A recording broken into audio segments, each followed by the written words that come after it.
I'm Julien Baker with Premier Guitars Big 5. My favorite guitar, in general, is the Telecaster. Really common, but also I think one of the more versatile models of guitars that I've ever played. It's easy to play. Everything is like set up well on it.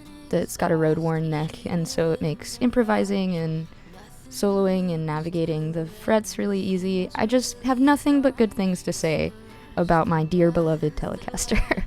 It's actually a Mexican Tele. I thought it was an American Standard Tele, but I think I just, like, when I said American Standard, I just meant like the typical pickups that come, like the stock Fender pickups.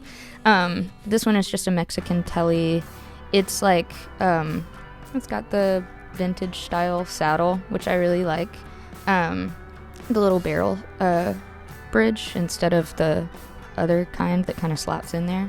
I got it many years ago. Fender sent it to me because I was playing this other Mexican Tele that I have that's blue, but they sent it to me and it had coil taps, which I didn't like the coil taps when I got it. There was a pull pot on the volume that you could pull out and it made it really like trebly, and I didn't know how to use it, and I couldn't find a purpose for it in my music. I think that is a really useful modality to have on a guitar if you're doing like chicken picking, like real country shredding, or if you're doing something really bright and overdriven. And at that time I was performing alone, and so I was looking for like a more smooth, even, really dark, warm sound.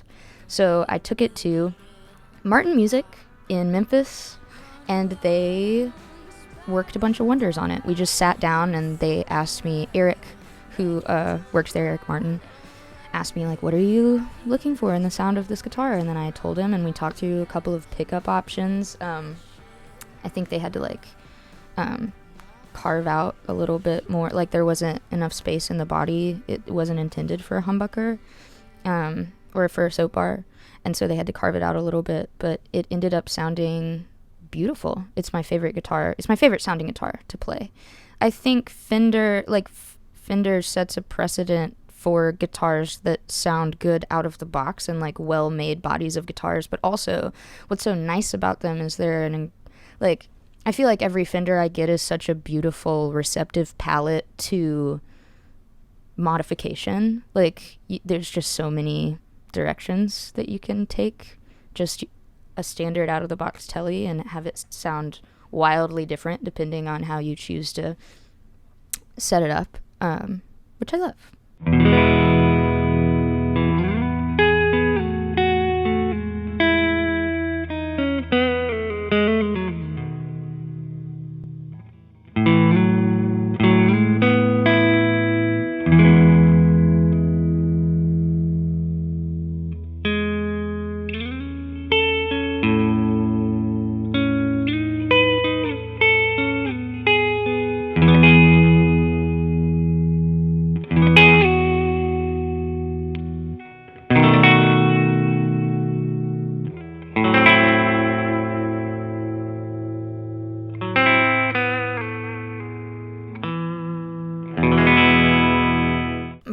Desert Island album. My Desert Island album changes a lot. I mean, goodness, there was a time in my life where I would have said that Born to Run was my Desert Island album, which isn't if I were stuck on a desert island and the only cassette that washed up on shore with me was Born to Run, I wouldn't be mad about it. But I think I like cycle throughout the years, like, are records that are nostalgic for me, that are my favorite records, but that I couldn't listen to exclusively. I'm being way too literal about the desert island metaphor. Right now, if you asked me to pick right this very moment, it would be Head of Roses by Flock of Dimes. I've been thinking about Jenn Wasner and Wyoke because they just released like some stuff off of Civilian, like demos and tracks and stuff, and there's a question in this interview that was like, who is a guitar hero of yours? And Jenn Wasner is definitely up there. Yeah, so It's hard for me to pick one pet peeve about guitar culture, honestly. There are a lot of things that make me upset about it. Probably the number one thing is having a person's skill or aptitude devalued by their lack of classical knowledge. Like, as I've gone throughout my career and throughout my life as a player, I've deliberately tried to, and I know this is because of an inferiority complex, and it's not necessarily a bad thing to be skilled in classical, like, knowledge of music theory, or to work specifically on your technique, or to, like, try exercises that make you a better player. But I really don't like, and I hear this a ton, people who are gear nerds or people who are music nerds or whatever, hearing people devalue players that just aren't their style of player. Like, there are so many guitarists who are not well versed in, like, either music theory or what kind of diodes make the best distortion sound, and couldn't give a rip about any of that stuff. It doesn't make them an unqualified player. Like, it's just not a style of playing that you, person who is critiquing them, like. You know what I mean? And I feel that a lot, especially applied to, honestly, like, women who play guitar. I think all the time about this Kathleen Hanna quote where she is talking about doing bar chords and, like, playing guitar sloppily and screaming into a microphone. And it's perceived as ugly and bad and unskilled because she is a woman. And when, I don't know, the Sex Pistols play their instruments horribly and sloppily and give, like, a really chaotic performance, it's raw and it's pioneering new guitar sounds and it's making music that's accessible to the proletariat because it's bar chords and you don't have to know music theory. And so I do feel that I've, like, overcompensated a lot because of that that facet of guitar culture where I feel like female guitar players or, like, non-cis dude guitar players are expected to be more excellent to compensate for the fact that they're not just dudes. Yeah, and I'm trying to change that about myself. I want to be a more intuitive player, and I feel like I get really uncomfortable when I don't have time to sit down and write a part, because I don't want to be perceived as sloppy or I don't know. But it's okay. It's okay to do those things. Those are the best solos, like the solos where there's, like, blue notes or, like, little bends that aren't exactly within the key.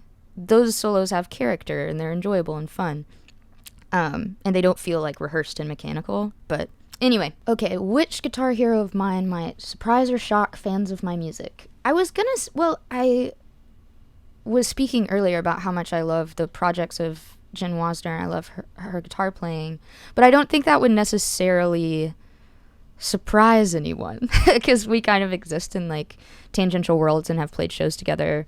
I really love Yvette Young, who plays in the band called Covet. Oh gosh, she's one of the most creative guitar players that I've heard in the last few years. So good. Yeah, maybe I'll just go with that. I don't know how much it would shock people that I like math rock and, like, heavy prog and metalcore, that genre. Not too surprising, but yeah, go with Yvette Young. What's my secret weapon? I decided to interpret this as a piece of gear, and since I can't decide, and I will just tell you both things. My recent secret weapon is this multi-effects unit that I love, the Line 6 HX effects. And previously to having this multi-effects unit, I was really averse to multi-effects units in general, like amp modelers. I mean, I don't use an amp modeler now. Like, I have a live tube amp. But I started using this HX effects because it increases the amount of weird, like, ear candy sounds I can do without having to have all these having a massive board or more than one board because the footprint, while it is large, like I can create little patches that have like a bit crusher sound. You know, I still have all the rest of my analog pedals right there next to it, but if I want to mimic some weird effect on the record that only occurs for 2 seconds in one song, I don't have to have a dedicated pedal that's like this friggin' big just to do that one moment. And for the sounds that, you know, I don't want to rely on a digital multi-effects unit, I have my like really nice reverb and my really nice like Mark II preamp. Like, I'm not relying solely on that for the tone.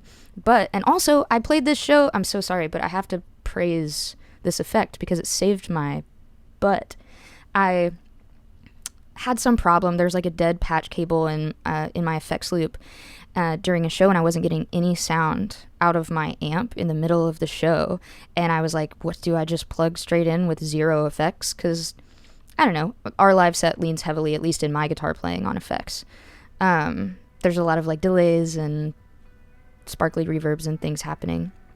And I just bypassed my entire board and ran straight into the HX effects, pulled up a new page, and summoned up like 6 patches that I know are kind of equivalent to the other sounds I have dialed in on my board, and I got through the show because I was able to have like the versatility of all those patches in one little unit, you know? So it's like, in a pinch, like, I don't rely on it completely, but it definitely saved me and gave me way more modality and capability than I would have had if I just had to say, screw it, I don't have time to figure out which patch cable isn't working, I'm gonna plug straight into the amp and have this like dry, boring signal. So yeah, it's awesome. I'm gonna say that's my secret weapon.